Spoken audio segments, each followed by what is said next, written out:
Hey everyone, Harry here to talk about House Oversight Committee Chair James Comer's phony baloney shadowboxing match with FBI Director Chris Wray, whom Comer has promised to bring up on contempt charges. All right. First, the document in question.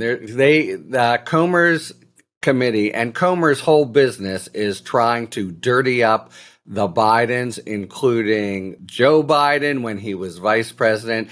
That is really his whole mission in life these days, and he's been notably a failure, just come up empty again and again and again. And that's after sort of McCarthy-esque, we've got many witnesses, whistleblowers, many episodes, and he's got nothing basically. And when he certainly brought forward nothing. All right. He had issued a subpoena for a piece of paper. It appears, and this if you sort of read the tea leaves of something that Minority Chair Jamie Raskin said, that Comer has already seen a document, and the document merely refers to some unsubstantiated source who said something about Biden business dealings in the time or Biden family business dealings in the time when Biden was vice president. The FBI gets thousands, hundreds of thousands of things like this, and many of them, and this one apparently was just unsubstantiated. But Comer wants to subpoena it, have it to wave around, because presumably he shouldn't be having it otherwise, and use it in isolation to put the worst possible light on it. So he subpoenaed it and got a letter back earlier this week from the FBI saying, look, you are asking for information about confidential sources. We don't give information about confidential sources, as indeed they don't. That's per DOJ guidelines. So Comer gets on his high horse and says, I'm threatening you with contempt. All right. Now, at this point, it kind of works the way it used to. So a really important point is, even though Comer is trying to analogize it to Steve Bannon and others in the Trump administration who simply, gave the middle finger to the January 6th committee, what has happened in the past when government is functional is the government, they try to make an accommodation. It's exactly what Chris Wray did. He said, look, I can't give you information on confidential sources, but I'll call you. We can have a private conversation. I'll tell you some more stuff, not the information about confidential sources, but I'll tell you some more stuff if you'll hold it in confidence, as indeed he's, legally bound to do. Very telling what happened next, which is Comer out and out refused the offer, refused to accommodate, and says, we're bringing you, the FBI, to a contempt vote, and that would first mean bringing it in front of his committee with its narrow Republican majority, and then to the full House to vote out contempt charges.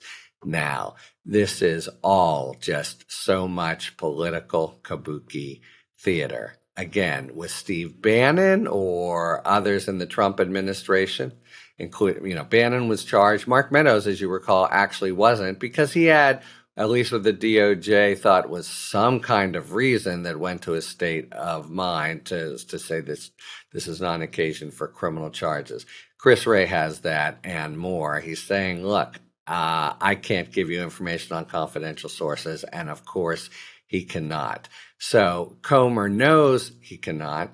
Comer knows if he's able to get a contempt vote and pass it in the full Congress, what happens next is a referral is made to the Department of Justice to bring a criminal charge against the head. I mean, I shouldn't laugh. This is what Comer's up to, to the head of the FBI, Chris Wray.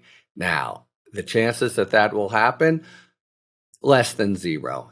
I mean, there's no criminal conduct here. What Chris Wray is doing is following FBI policy and saying, of course I can't do that.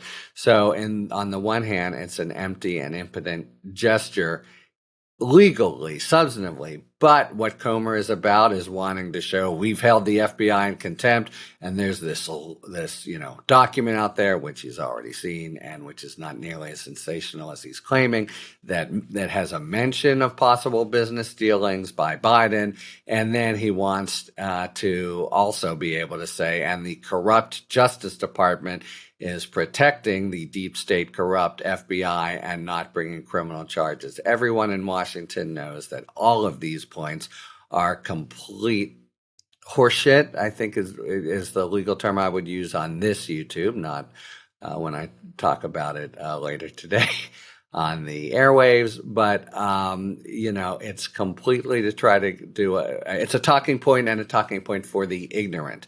People who will just not know the story, how it works, are uninformed about the ways of DC, and are just saying, FBI held in contempt, corrupt DOJ protecting FBI.